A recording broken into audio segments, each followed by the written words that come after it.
governance. I have been Prime Minister of Spain for almost 8 years. And throughout this time, I have defended the same vision of the world.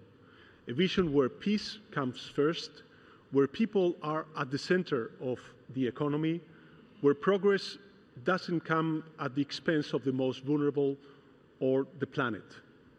That vision hasn't changed in all these years, but the world has, drastically, and for the worst. Not only in the physical world of economies, borders, and institutions, but also in the digital world we have built.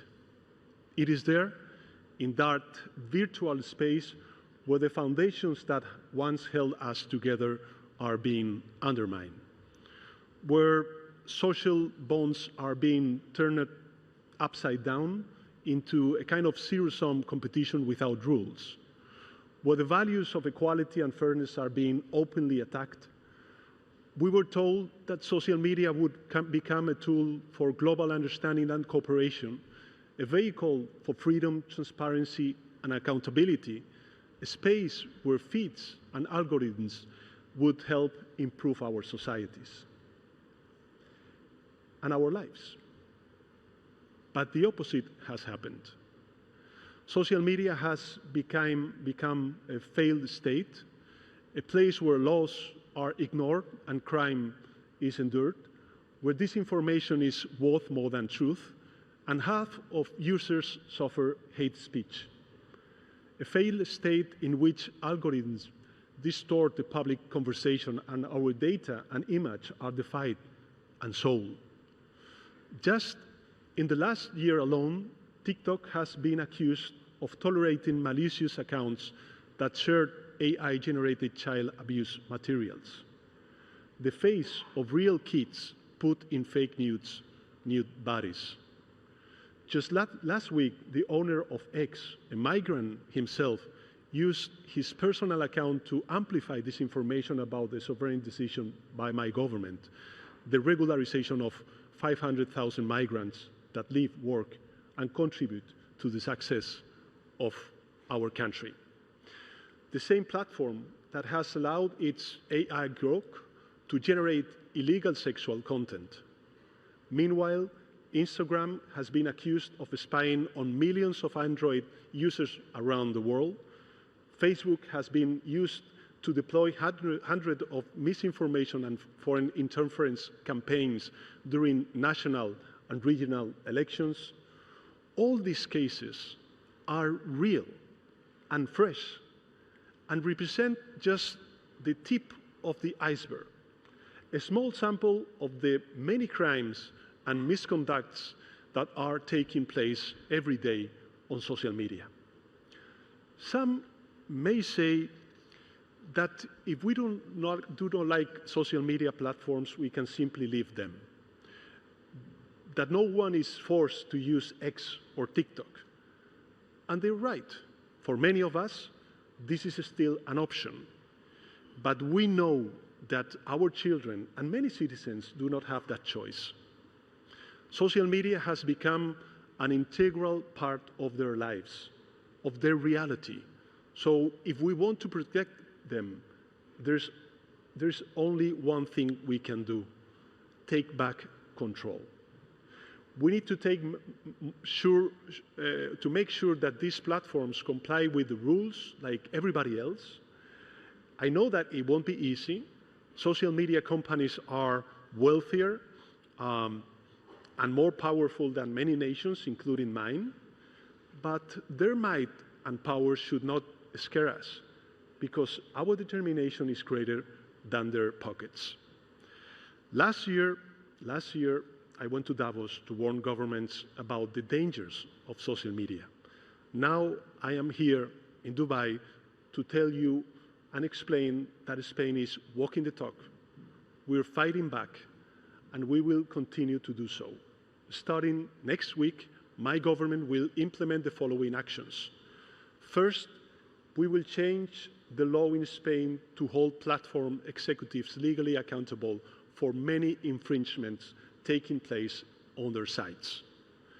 This means that CEOs of these techno platforms will face criminal liability for failing to remove illegal or hateful content.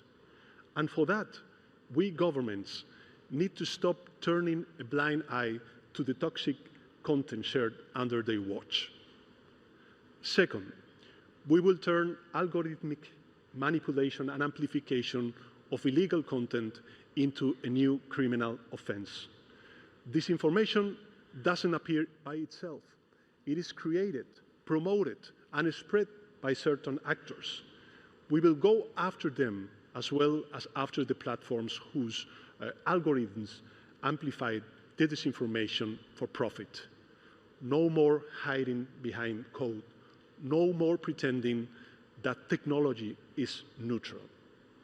Third, we will implement a hate and polarization footprint, a system to track, quantify, and expose how digital platforms fuel division and amplified hate. For too long, hate has been treated as invisible and untraceable, but we will change that, developing a tool that will provide the basis for undertaking future penalties, because spreading hate must come at a cost.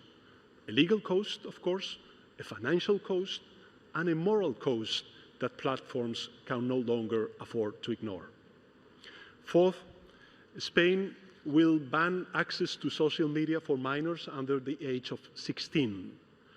Platforms will be required to implement effective age verification systems, not just checkboxes, but real barriers that work. Today, our children are exposed to a space they were never meant to navigate alone. A space of addiction, abuse, pornography, manipulation, violence. We will no longer accept that. We will protect them from the digital Wild West. Fifth and last, my government will work with our public prosecutor to investigate and pursue the infringement committed by Grok, TikTok, and Instagram. We will have zero tolerance on this matter, and we will defend our digital sovereignty against any form of foreign coercion. These, ladies and gentlemen, are the 5 measures that my government will implement to turn social media into a healthy and democratic space it should be. The good social media that we were promised.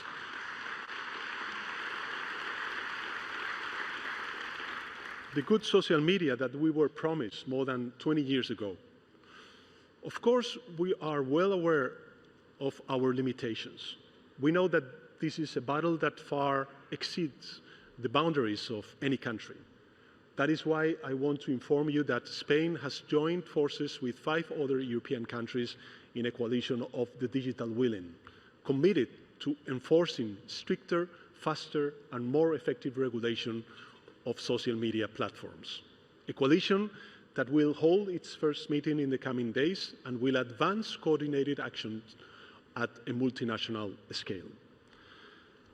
Some think that in the current context, when the sovereignty of Ukraine, Palestine, or Greenland is at stake, it would be a mistake to devote such efforts to a peripheral conflict that affects no physical territory. But make no mistake, what we are facing is the convergence of 2 failures. A digital space without responsibility weakening us from within, and a global order under strain from the outside. Both demand governance, not resignation. That is why we must act with courage, with unity, and with hope, because moments like this define generations, and generations like us define the future for the generations to come. Jelajahi cara baru mendapatkan informasi. Download Metro TV Extend sekarang.